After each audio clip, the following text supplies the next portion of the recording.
Hello friends. हम लोगों ने स्वर संधि के भेद के बारे में पढ़ा था। अब स्वर संधि के अगर बहुत सारे शब्द लिखे हुए हैं तो उन शब्दों को हमें कैसे पहचानना है कि कौन सी दीर्घ संधि है, कौन सी गुण संधि है, कौन वृद्धि है, कौन यड़ है, कौन अयादि संधि है।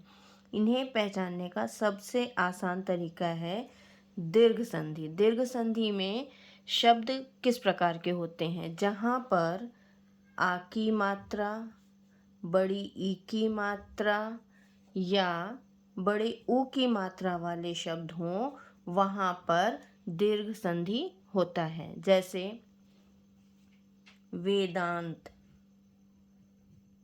वेदांत ये हमारा दीर्घ संधि का शब्द है। क्यों? क्योंकि यहाँ पे आ की मात्रा है। दूसरा शब्द जैसे मतानुसार, मतानुसार यहाँ पर भी देखिए आ की मात्रा है, इसलिए ये दीर्घ संधि के अंतर्गत आएगा।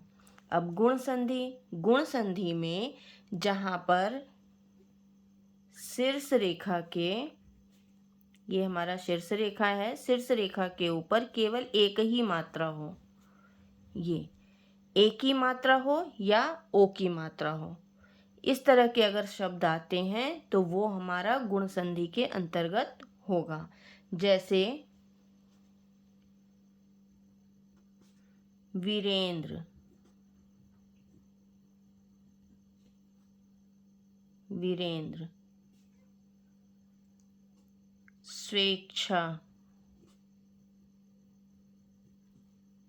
ये देखिए वीरेंद्र में भी एक ही मात्रा ऊपर है और स्वेच्छा में भी केवल एक ही मात्रा है, इसलिए ये हमारा गुण संधि के अंतर्गत आने वाला शब्द है। अब तीसरा है वृद्धि संधि। वृद्धि शब्द का मतलब क्या होता है? बढ़ते जाना, यानी यहाँ पर हम मात्राओं के बढ़ते क्रम की बात करते हैं। जहाँ पर शीर्ष रेखा के ऊपर दो मात्राएं हों, इस तरह से ए की मात्रा और औ की मात्रा हो, वहाँ पर वृद्धि संधि होगा। देखिए कैसे इसके शब्द होते हैं। लोकेशणा,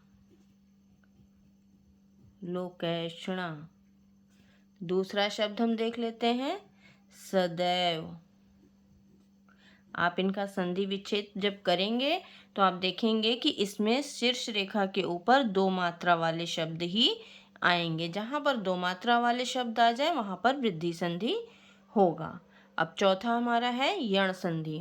यण संधि में जहाँ पर य, व और र ऐसे शब्द जिनके बीच में य, व और र वाले शब्द आ रहे हों, वे यण संधि के शब्द कहलाते हैं। जैसे यद्यपि। दूसरा शब्द देख लेते हैं हम अत्यंत, अत्यंत। देखिए दोनों शब्द के बीच में य और य आया हुआ है। अभ्युदय, इस तरह के शब्द हमारे यण संधि के अंतर्गत आएंगे। अगली संधि है हमारी अयादि संधि। अयादि संधि में अय, आय, औ और आओ। अगर संधि वाले शब्दों में अय, आय, औ, आओ का उच्चारण आ रहा है तो वो हमारा अयादि संधि कहलाएगा। जैसे इसके भी शब्द हम देख लेते हैं।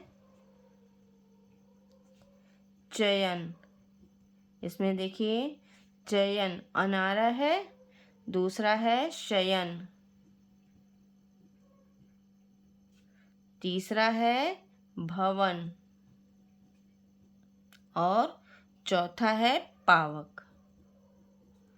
इस तरह के शब्द जहाँ पर अय, आय, औ, आओ आ जाए वो अयादि संधि कहलाता है। इस प्रकार आप याद रख सकते हैं कि जहाँ पे इस तरह के मात्रा का प्रयोग वाला शब्द आ रहा है वो हमारे कौन से संधि के अंतर्गत आएगा। आप लोगों को ये ट्रिक कैसी लगी ज़रूर बताइएगा और इसे ज़रूर याद कर लीजिएगा जिससे कि आप लोगों के नंबर एग्ज़ाम में फुल आ जाएँ।